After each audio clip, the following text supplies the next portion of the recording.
Hello les amis, nous sommes mercredi 12 janvier. J'ai vlogué hier, donc normalement vous avez vu ma journée d'hier qui était pas, on va dire, le vlog le plus joyeux de ma chaîne. Mais c'est pas grave, ça fait du bien aussi. Il fait un temps pourri, il fait gris, il fait moche. Il fait très chaud, il fait lourd. J'ai une moustache de transpiration qui arrête pas de revenir parce que j'ai mis de la crème solaire assez... qui accroche à la peau, ça étouffe mes pores et ça me fait transpirer. Bref, c'est très glamour. Je descends à la plage tout de suite, je vous fais une introduction rapide parce que j'ai pas envie d'être en retard. Je descends à la plage avec mon meilleur ami Thibaut que vous avez déjà vu sur ma chaîne. C'est la seule personne de ma vraie vie que vous avez vu sur ma chaîne à part Hugo. Faut aussi que je passe à la pharmacie, à la boulangerie et au supermarché. J'essaye vraiment, là, depuis que j'ai réorganisé mon frigo hier, je regarde des vidéos sur comment économiser de l'argent sur la nourriture, comment faire vraiment attention et tout. Et une astuce que j'ai vue hier, c'est d'attendre que ton frigo soit complètement vide avant de racheter quelque chose. Et sauf que moi là j'arrive à calculer quand je regarde mon frigo qu'il reste on va dire 2-3 repas. Sachant qu'il faut que je fasse une demi-heure de voiture, ça c'est le minimum pour aller et revenir du supermarché le plus proche de chez moi. Là je vais être devant un supermarché, moi je vais essayer d'attendre que mon frigo soit presque vide disons, mais pour moi ce serait pas économique de faire ça en termes d'essence et tout. Je vais m'en inspirer disons, sans respecter à la lettre. Et donc aujourd'hui je vais acheter, je pense que je vais acheter du poulet cru, comme ça on peut le faire cuire dans 2-3 jours. Pour aujourd'hui on va finir les haricots verts d'hier et des trucs d'hier, voilà je vais essayer de finir le frigo. Bon, de toute façon je vous en parlerai de tout ça si j'arrive à économiser sur la bouffe surtout. Je vais essayer vraiment, là j'ai jamais eu autant envie de mettre de l'argent de côté. Par exemple, avant j'avais une règle, c'est que j'achetais jamais de boissons à l'extérieur de chez moi. Et là ce matin, donc on va se retrouver à la boulangerie avec mon pote et on s'est dit on va se prendre un bon petit déj et tout. Bah du coup moi je me suis emmené de l'eau et je me suis dit bah je vais pas acheter de jus de fruits. Bon déjà ça va m'éviter du sucre qui me fera pas du bien je pense. Et en plus ça m'évite de payer, je crois que les jus que j'aime bien en plus là-bas ils sont genre à 2,50 €. Bon, dit comme ça fait rien, mais si tu économises ça toutes les semaines, à la fin de l'année, c'est énorme. Donc je vais faire ça aujourd'hui. Je me suis amené de l'eau du coup, j'ai pris de l'eau fraîche au frigo et tout. Et je vais juste m'acheter à manger quand même, mais au moins j'aurai ma boisson et ça c'est cool. Voilà, bon bah je vous laisse, on se retrouve à la plage. On n'a pas choisi la pire journée pour venir à la plage. C'est à toi que je parle. Ah. Si, un peu. En même temps, on n'a pas eu le choix, hier c'était pire. C'est ça, hier c'était pire, mais à mon avis là ça va tomber, il va tomber des cordes dans quelques temps. On a bien fait venir ce matin quand même peut-être. Ça va, on se console avec un bon petit déj. Toi tu m'as même pas attendu quoi. Non. Les amis, je suis rentrée de la plage. Moi-même la plage sous la pluie, je kiffe quand même, il s'est mis à nous pleuvoir dessus. Ah oui, il pleuvait ? Ouais, au bout d'un moment il s'est mis à pleuvoir, bah du coup j'ai pas filmé parce que j'ai pas sorti l'appareil. Mais on avait tout mis dans mon sac un peu en plastique là, puis les chaussures par-dessus et tout, donc j'ai quand même mis une serviette sèche en sortant. Je ne suis pas allée faire des courses et je devais aussi passer prendre un goûter à la boulangerie après pour Hugo et j'ai résisté parce que je voulais faire vraiment une journée sans dépenses. Je comptais juste me faire plaisir à la boulangerie, au petit déjeuner, c'est pas très cher. Et en fin de compte, c'est mon copain qui m'a invitée. Je me suis trop régalée, mais j'ai pas l'habitude de manger le midi. Ce qui fait que là, de manger le midi, n'importe quoi, de manger le matin. Ce qui fait que là, il est 12h20 et j'ai absolument pas faim. Et je voulais vous montrer un truc avec Hugo, on a investi. Ça fait un moment pour la chaîne YouTube. C'était avant que je commence à avoir des crises de doute et compagnie sur l'avenir de cette chaîne. Mais voilà ce qu'on a acheté. Une ring light, en fait c'était pas très cher, qui est sur trépied. Je te filme ma vachie au fait. Ouais. Peut-être parce qu'il y a le pied qui cache, mais sur le dessin. Ouais, je sais pas non plus, on va voir. Et moi j'aime pas trop les ring lights de base. Moi j'ai toujours voulu des spots lumineux, c'est un peu comme des rectangles. Et il y a des barres de LED. Et il y en a une sur deux qui est lumière chaude, une sur deux qui est lumière froide. Donc soit t'allumes que les chaudes, soit que les froides, soit les deux en même temps et ça fait une lumière neutre. Et je trouve ça plus joli la lumière qui vient des deux côtés comme ça que juste un rond en face. Et en fait moi ce que j'aime pas c'est que ça se voit dans les yeux les ronds. Mais ça le fait pas chez tout le monde, alors je sais pas. Peut-être avec mes yeux clairs ça se verra pas. Oh, par contre j'ai... Tu t'es cru dans un studio hollywoodien ou quoi? Ça te pose un problème? La meuf elle croit que c'est une actrice. Bah, tu crois que je joue un rôle sur ma chaîne? C'est ça que t'es en train de dire? C'est pour Marion Cotillard. Pas vraiment. Oh, à peu de choses près, hein. Ah, ça va, moi aussi, hein. Moi aussi, je peux le faire. Tu peux avoir des Oscars. Bah alors, si je voulais, moi aussi, j'aurais déjà des Oscars. Et j'ai réalisé que je me filme alors que j'ai une tête horrible parce que j'avais une grosse couche de crème solaire, j'ai toujours pas assez dormi. En fait, j'enchaîne les nuits de pas beaucoup de sommeil. J'ai les yeux derrière qui me brûlent. Ah, toi aussi, ça me fait plaisir quelque part. C'est pas sympa, ça me fait plaisir de pas être toute seule. Non, mais moi je dors trop mal et je dors pas assez. Là, cette nuit, j'ai fait des cauchemars. J'étais dans les toilettes de chez ma grand-mère maternelle et il y avait un fantôme qui me parlait dans une langue que je pouvais comprendre mais que j'essayais de ne pas comprendre, et il prenait tout ce qu'il y avait dans les toilettes et il le collait au plafond, genre ça, les trucs étaient en lévitation et tout, genre il y avait des esprits hantés, enfin les toilettes étaient hantées et j'étais là stop, je voulais pas comprendre ce qu'il me disait et tout, c'était horrible. Et je me disais ah mais à chaque fois que je vais aux toilettes chez ma grand-mère c'est comme ça, à chaque fois je retrouve les mêmes esprits et tout, comme si je l'avais déjà vécu, c'était trop bizarre. Et en me réveillant j'ai eu des gros bugs, genre mais est-ce que j'ai vraiment vécu ça et tout, tu sais, quand t'arrives pas à sortir de ton cauchemar. Et il te disait quoi? Bah je sais pas, je voulais pas comprendre. Ah, et je voulais juste vous dire un truc aussi, c'est que depuis que je suis ado, je prends souvent des douches très froides, le plus froid possible, ce qui est pas, des fois qui est pas très froid à La Réunion, enfin c'est pas assez froid à mon goût, et ça donne toujours beaucoup de motivation. Hugo c'est un truc qu'il a toujours interloqué chez moi, que je prends des douches froides. Quel intérêt? Bah, moi j'adore, bah si, il y a un intérêt justement, c'est que ça te motive à faire plein de trucs, il y en a même qui disent que ça peut changer toute ta vie, mais moi ça m'étonne pas. Tu prends une douche froide, ça te donne un élan. Genre là, je suis arrivée, j'étais encore en tenue de plage, toute salée, pleine de sable et tout. J'ai vu Hugo à chier et je me suis dit ah ouais, je vais prendre une douche, après je vais me mettre avec lui. En fait, j'ai pris une douche gelée parce que je me suis rappelé de ça. Et là, j'ai envie de faire trop de trucs maintenant. Ah d'ailleurs, je vais me faire des soins, j'ai la peau sèche. Et c'était la dernière fois que je voyais Thibaut avant qu'il parte et je suis triste. C'est vrai, j'ai réalisé dans la douche, tu sais, on s'est quitté en mode normal. Enfin si, on se prend dans les bras quand même, on fait un effort ce jour-là.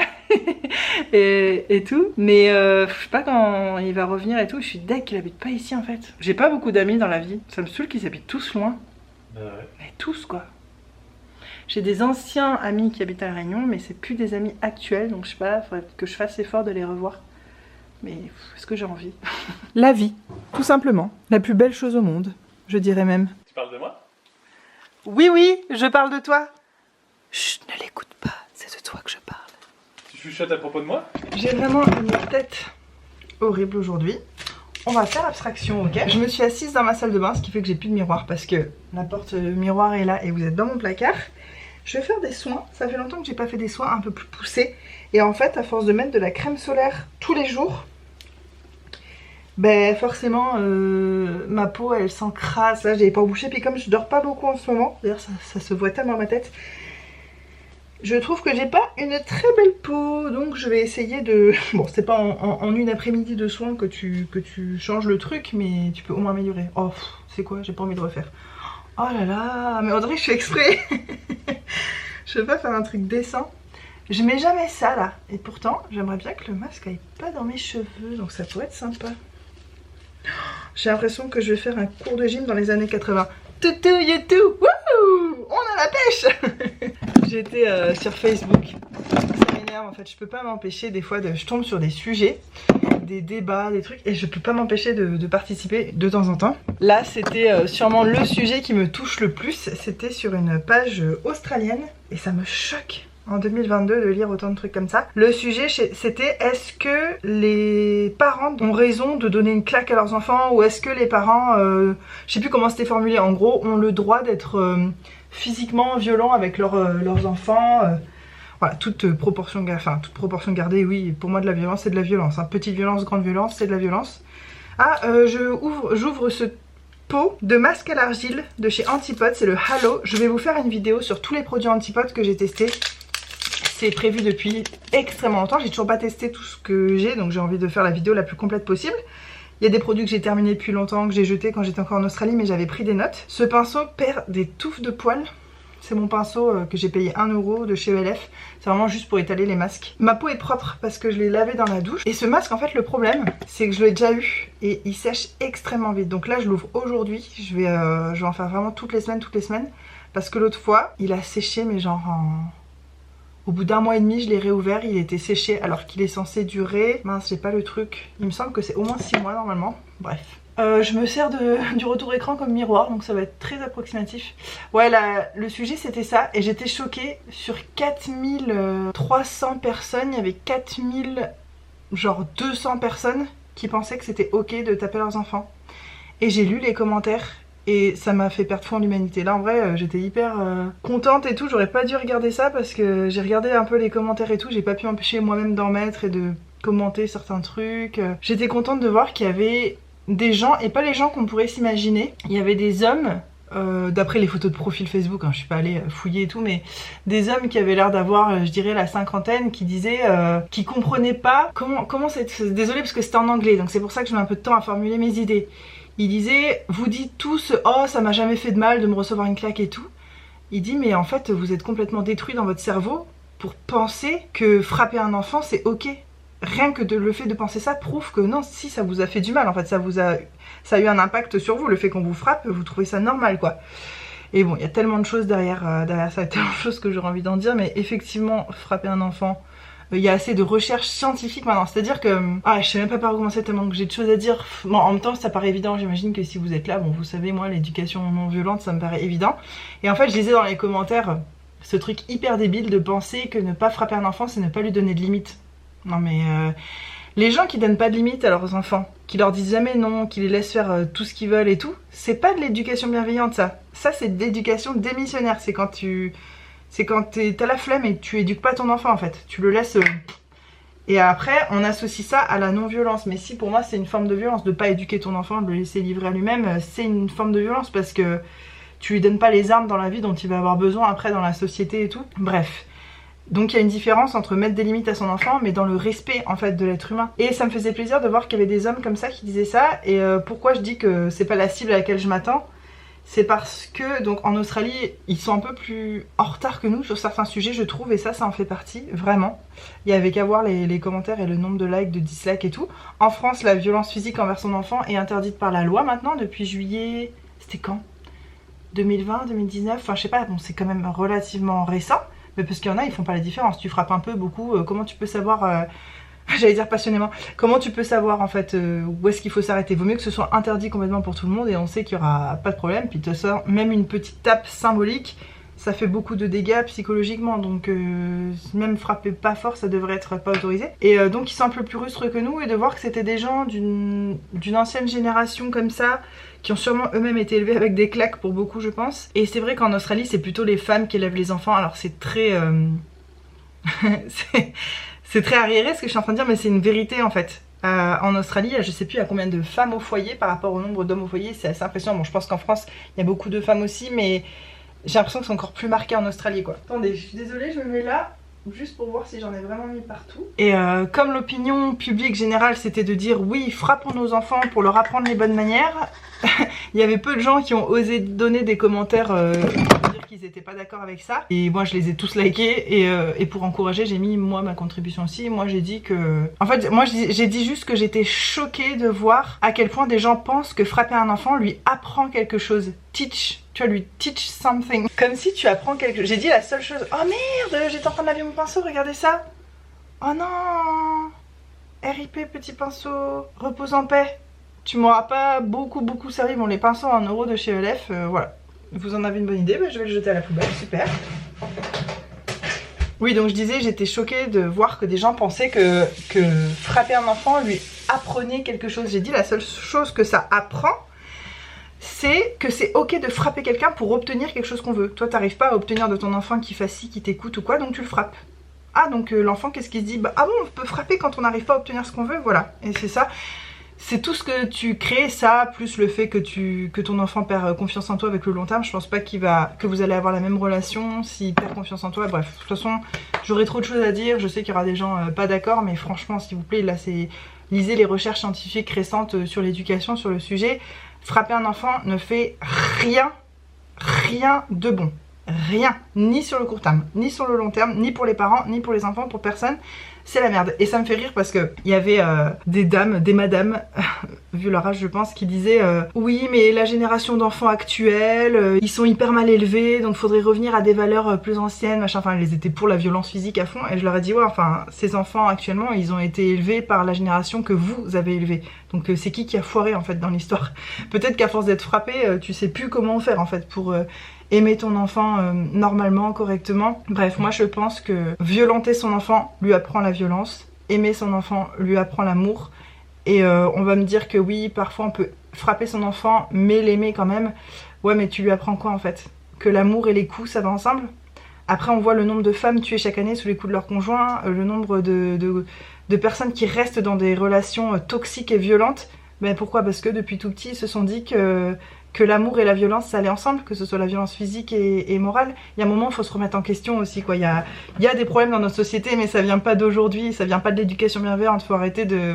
Justement, il y a un truc bien qui sort enfin, tout le monde tape dessus pour dire que c'est ça le problème de la société. Non mais faut arrêter. Bref, c'est un sujet vraiment dont je pourrais parler pendant des heures et des heures et des heures. J'ai pas regardé l'heure à laquelle j'ai mis mon masque. Faut pas que je le laisse trop longtemps. Je suis désolée, la lumière est vraiment nulle ici. Il y avait quand même aussi des gens qui ont commenté que eux-mêmes avaient été frappés étant plus jeunes et que même si c'était de la violence normale, en France on appelle ça les VEO, les violences éducatives ordinaires. Ça devrait pas s'appeler comme ça, mais bon, j'aime pas trop le nom, comme si c'était ordinaire. La violence pouvait être ordinaire. Le mot violence et ordinaire dans le même truc, ça va pas. Et qu'ils en étaient détruits. Ils disaient qu'encore aujourd'hui, ils avaient du mal à faire confiance, à avoir des relations saines, qu'ils en voulaient toujours à leurs parents, que ça avait créé une déconnexion avec leurs parents, qu'ils avaient fait plus de conneries du coup, parce qu'ils pouvaient pas communiquer avec leurs parents. Moi, c'est vrai que j'ai envie que mon fils il ait confiance en moi. Si un jour il fait une bêtise, je veux qu'il ait pas peur de m'en parler parce que c'est une bêtise qui peut mettre sa vie en danger en fait. Et tu frappes ton enfant dès qu'il fait un truc de travers, tu crois que le jour où il sait qu'il a fait une connerie, il va t'en parler? Bah non, il va garder ça pour lui et peut-être il va se mettre en danger et peut-être que tu le regretteras toute ta vie. On voit aussi des choses comme ça au quotidien. Donc si vous regardez cette vidéo actuellement et que vous êtes du genre à frapper vos enfants, même si pour vous c'est oh frapper, la violence, oui c'est les mots frapper et violence et c'est exactement la même chose. Imaginez-vous que votre mari vous fasse ça, est-ce que vous l'accepteriez par exemple?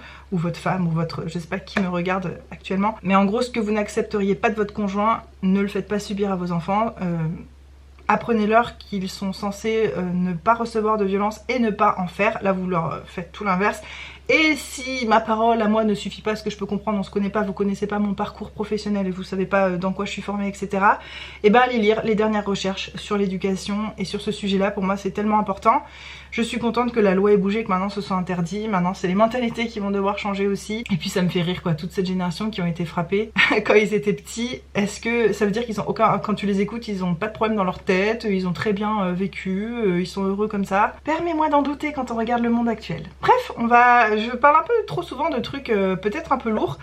Et je sais qu'on me le reproche, sur Instagram notamment. C'est marrant, on me reproche jamais ça ouvertement dans les commentaires. Je pense que parce que les gens ont peut-être peur d'avoir des réponses et tout, ils n'ont pas envie de lancer un débat.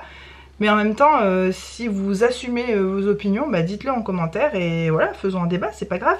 Mais venez pas me dire en commentaire, tu parles trop de ci, tu devrais pas parler de ça. Moi j'aime parler de ce genre de choses, ça fait partie de ma vie, ça fait partie de moi aussi. Peut-être que je devrais juste moins vlogger et comme ça ce serait plus facile de pas partager tout ce que je suis, mais plus je vlog forcément plus vous en découvrez sur moi et sur le fond de ma pensée, c'est comme ça. Et en parlant de ça, je vais pas rentrer dans le sujet parce que je sais que c'est le sujet qui fâche en ce moment, notamment sur mes réseaux sociaux et tout, mais mon meilleur ami avec qui j'étais ce matin, il est complètement opposé à moi sur son avis de ce qui se passe en ce moment, la gestion de la crise, les picouses et compagnie. On pense pas du tout la même chose et ça a toujours été la personne avec qui c'est hyper agréable de parler. Enfin, il y en a beaucoup autour de moi, de toute façon je m'entoure pas de cons en général. Mes meilleurs amis, mes amis, les gens que j'aime sont des gens intelligents et ouverts d'esprit. Sinon souvent ces gens-là ne restent pas très longtemps dans ma vie. Et c'était génial, on a pu discuter, il a entendu mes points de vue, il les comprend vraiment. Moi j'ai entendu les siens, je les comprends vraiment, je comprends pourquoi lui il a fait les choix qu'il a fait, lui il comprend pourquoi moi j'ai fait les choix que j'ai fait, pourquoi je fais ce choix-là aujourd'hui. Il me disait lui ce qu'il trouvait bien dans tel truc mais pas bien, il remet en question maintenant certaines choses alors que c'est la première fois depuis le début de toute cette crise que je l'entends remettre en question des trucs et tout. Et ça m'a fait juste chaud au cœur de voir qu'une discussion était possible en fait sans jugement, sans se sentir attaqué, sans être susceptible, parce que moi récemment, quoi que je partage, même quand je donne pas mon opinion, je partage un article de ci, de ça, ça part en couille totale. Et on me dit d'arrêter de parler de ça, mais plus vous me dites ça, moi je suis une rebelle, hein. plus je vais en parler, toujours dans le respect, parce que très honnêtement je comprends les gens qui pensent pas comme moi, je vous comprends, je me sens pas dans un camp ferme et à me battre contre l'autre camp, moi c'est pas ça. Moi vous savez très bien que tout ce qui m'énerve c'est dans des sphères beaucoup plus hautes que vous et moi et nos petits choix personnels, voilà, bref. C'était juste pour souligner, puisqu'on est en train de parler de débats et de choses qu'on ose dire ou pas, et comme quoi, avec les bonnes personnes et des gens intelligents, On peut ne pas avoir le même avis et s'aimer quand même très fort et s'apprécier et discuter et apprendre des choses l'un de l'autre aussi, très intéressant. Et ouais, je suis dégoûtée, il va repartir à Paris là. En vrai, je suis triste. En fait, moi j'ai pas beaucoup d'amis dans la vie parce que je pense que je suis très difficile à ce niveau-là et que je bouge tout le temps. Et que j'ai peut-être un caractère trop entier, moi c'est tout, rien, j'ai du mal à avoir des amis en surface, on va dire. Donc il y a beaucoup de gens avec qui je m'entends très bien, qui sont très sympas, mais si on n'a pas le temps, ni l'un ni l'autre, à investir dans la relation, c'est des relations qui finissent par ne pas durer malheureusement. Et lui, j'aurais trop aimé qu'on habite dans le même pays, en plus il est de la Réunion, ça aurait pu. Mais bon, voilà, la vie en a fait comme ça, puis il vit à Paris. Moi je sais que je vivrai jamais à Paris, j'ai déjà vécu à Paris et c'est pas un lieu qui est fait pour moi. Bref, c'est un peu triste. J'aurais bien aimé aussi l'inviter sur ma chaîne, qu'on refasse des vidéos. Peut-être la prochaine fois qu'il vient, on essaiera de mieux s'organiser. Bon, bah je parle. On va... Ah non, il faut pas laisser sécher, c'est ça. Moi, adolescente, quand je faisais des masques d'argile, je laissais complètement sécher le truc. Et après, j'arrachais les plaques d'argile sèches. Ça m'enlevait toute la peau. J'étais rouge. Et je disais, ah, ma peau est douce, ah, c'est génial. Mais je me rendais pas compte à quel point je détruisais ma peau. Moi j'ai fait n'importe quoi avec ma peau, le soleil, tous les UV. J'ai même fait des UV s'il vous plaît. J'en ai fait 2 fois dans ma vie parce que j'habitais en France en tant qu'étudiante et je rentrais à La Réunion en plein été et je voulais pas prendre des coups de soleil. Donc pour préparer ma peau au soleil j'avais fait des UV. Non mais quand j'y repense j'ai envie de me donner des claques. Je pense que j'ai flingué mon capital jeunesse. Je pense qu'à 20 ans j'en avais déjà plus. Je fais avec ce qui me reste. Donc maintenant j'essaie de faire plus attention. Là mon masque je vais le réhydrater de temps en temps avec une eau florale. Après j'enchaînerai avec un autre petit masque peut-être. J'hésite entre un masque... Ouais, je vais faire des patchs comme ça là. Les patchs Berry Sam pour mettre sous les yeux. J'aime beaucoup ça. Mais j'y pense jamais. Ça, j'ai plein de masques, plein de trucs. Mais enfin vous savez, vous connaissez tous mes stocks les gars. Vous connaissez vraiment tout ce que je possède en la matière. Oh d'ailleurs, en ce moment je regarde tellement de vidéos de budget, d'économie, de minimalisme et tout. C'est en train de me ronger à quel point j'ai envie de tout virer de chez moi. Et en même temps je me dis, quand tu veux économiser, c'est pas un bon plan de virer ce que t'as plutôt que de l'utiliser jusqu'à la dernière goutte justement. Je suis un peu entre les deux là en ce moment, je sais pas trop où me situer. Mais aujourd'hui je suis trop contente d'avoir rien dépensé et j'ai dit à Hugo, j'ai un grand calendrier que j'ai eu à une pharmacie et tous les jours où on dépense rien, je vais mettre une croix et puis le jour où on dépense, je vais mettre en rouge ou un truc comme ça. Ce qui fait qu'à la fin de l'année sur le tableau, je verrai et je vais vraiment essayer de dépenser le moins souvent possible. Donc quand j'invite un petit truc, je vais me retenir jusqu'au prochain jour où il faut faire des courses et où ce jour-là je dépense. Et si j'en ai encore envie d'ici là, mais souvent moi, les envies, si je les accomplis pas tout de suite, si je les assouvis pardon pas tout de suite, ça finit par me passer et au final j'économiserai beaucoup plus d'argent en faisant ça. J'ai vraiment l'impression que je vais faire du karaté là. Ça fait longtemps, mais on va faire un petit aventurier du rail. Ouais. Et ça c'est la version France, c'est hyper cool. En fait il faut d'abord prévoir de quelle couleur tu vas faire tes trajets à l'avance. Donc il faut économiser les cartes, poser le truc et puis... Enfin c'est beaucoup plus compliqué à... Enfin c'est plus lent d'avancer. Chaque version a son petit twist. Ouais. Petit twist. Là l'autre, je préfère tu vois le twist de celle-ci qui est derrière là. C'est quoi déjà le twist de celle-ci? C'est que quand tu pars d'une ville et tu peux pas et tu es obligé de construire. Ah oui, le long du trajet. Ah ouais, tu peux pas faire un bout de trajet là, un bout de trajet là. Ce qui est complètement logique en fait. Oui. Si je relis, c'est quoi ça, Rennes à Nice? Je sais pas quelle ville c'est là. À Nice, bah, je peux faire n'importe quel trajet au milieu, ça va pas. Oui, ouais. Je sais pas si c'était plus clair. Non, c'était pas plus clair, mais tu pourras le couper. Moi, je laisse poser mon petit masque tranquille et ça fait longtemps qu'on n'a pas joué, je suis contente. Et l'avantage pour moi sur cette carte, c'est que j'apprends la carte de la France. Oui, je ne connais pas la carte de la France, les gars. J'ai un problème avec ça. La géographie. Wouh! Des fois, il y a des trucs, je dis ah mais c'est là ça! Je le voyais là-bas, à l'autre bout. Moi, j'avoue, je connais pas trop cette partie de la France là. Le Grand Est. Non mais qui connaît l'Est? Même tout l'Est de la France en fait, je connais pas. Ouais, l'autre fois je parlais avec Hugo de la région PACA, il connaissait pas du tout. Non mais si, la région PACA je connais, c'est là. Oui mais non, tu savais. Mais tu me parles de, je sais pas, situé Nancy, Strasbourg, Metz. Ouais, moi j'ai vécu là, mais vraiment pas longtemps. C'est Besançon là? Ouais. Et tu vois, je voyais ça beaucoup plus, pas du tout si près de la frontière. Je suis partie avant qu'il y ait des grosses neiges. Mais c'est si beau comme ville. Il paraît. J'ai aussi vécu à Aix-en-Provence, à Poitiers, à Rennes, à Paris. Bon, il me manque vraiment l'Ouest et en plus c'est là où j'aimerais vivre vraiment. Si un jour on doit vivre dans l'Ouest, là. Je voudrais vivre là. Moi aussi. Toi tu vis dans les Pyrénées toi. Là, bien dans le foncé là. Bien au milieu des loups et des moutons là. Moi plutôt près de la mer, mais j'ai une copine qui habite une de mes meilleures amies habite à Bayonne d'ailleurs. Quand je vous disais que mes amis sont tous loin, mais une elle est là. Et d'ailleurs, elle nous a invités, hein, la prochaine fois qu'on va en France, on passe à voir. En plus, comme ça, après, si on veut aller visiter l'Espagne avec petit monsieur, ouais! Elle m'a dit qu'elle a une maison avec une piscine et tout, qu'on peut aller chez elle. On est parti de là en stop, nous, et on a fait ça. Est-ce que ça fait pshhh? Oui. Et après on a fait pshhh. Faudrait qu'on en fasse une vidéo un jour. Franchement, pas beaucoup de gens ont voyagé, traversé l'Europe en stop. Non, je pense pas. Enfin, moi j'en connais pas. Mais c'était très cool. Très bon souvenir. Ouais, c'était sympa. C'était sympa. Non, c'était plus que sympa. C'était magique. Moi, j'ai trouvé ça génial. C'était un des meilleurs voyages. pas arrivé trop de galères. Non, on a eu plutôt une bonne... On est en train de réfléchir tous les deux. Hein. Tu sais quoi? Parce que tous les deux, on a tendance à retenir le positif. Donc si ça se trouve, il nous arrivait plein de merde qu'on a C'est quoi le pire truc qui nous est arrivé? De rencontrer un mec de la CIA. Non, il nous a dit pas. C'était une expérience. On a eu peur quand même. Hein. Ouais, c'est vrai. Qu'ils voulaient nous recruter, puis qu'après, ils nous suivaient là dans les villages en Espagne. Enfin... Non, mais c'est surtout qu'à un moment donné, ils ont emmené chez lui. T'es rentré, et moi je suis resté dans la voiture et j'ai attendu une demi-heure et... Ouais, c'était chelou. Bon bref, on va pas revenir là-dessus. Mais à part ça, non, c'était cool. Ouais, c'était cool. Enfin, c'était plus que cool. J'ai adoré ce voyage, c'était la liberté totale et j'aimerais bien revivre ça. Il y a une fois ça. où j'étais pas rassuré, on s'est retrouvés à dormir à... Ah oui. Ah ouais. Il y avait un camping. Dans un coin glauque où les gens doivent s'échanger de la drogue le soir. On s'est c'est sûr. et puis il faisait nuit, du coup on s'est dit on va aller dormir dans la forêt. Ah ouais, ça faisait flipper. Et en fait, on s'est enfoncé dans la forêt et on a dormi le long d'un grand mur. De l'autre côté, c'était à moitié un cimetière.